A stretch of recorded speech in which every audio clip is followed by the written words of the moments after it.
Okay, I was right about the war, and but that's not what's really important. What's really important is trying to figure out which playbook they're using.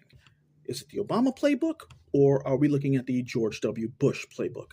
One playbook is totally different from the other. One is pretty much like the Libya, essentially Obama's Libya play, where he simply destabilized the entire thing and just made the entire country a complete poop zone.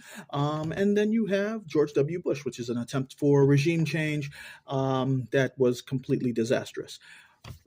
The difference between the two is how much money and how much resources will be spent towards the war effort.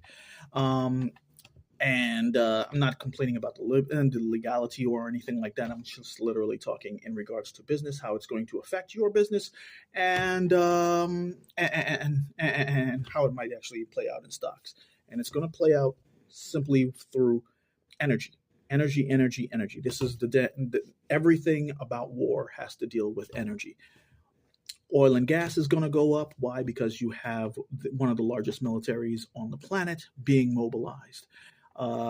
And all of their toys take a lot of fuel to literally power. So you're going to look at them doing utilizing buying gas and oil, gas, and all types of fuel at a higher rate.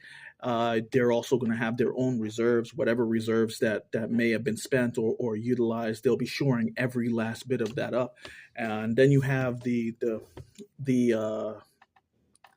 change in something, because essentially what they're attacking is another oil producer, oil and fuel producer.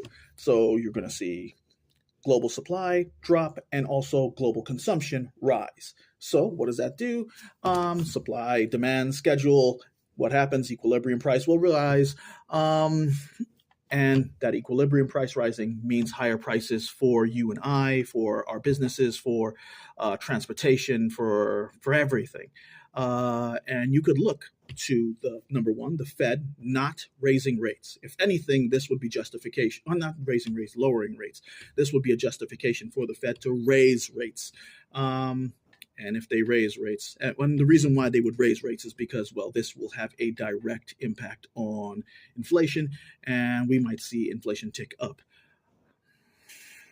So, yeah, get ready to pay more money for a lot of things. And get ready as your businesses to pass that buck on to the consumer.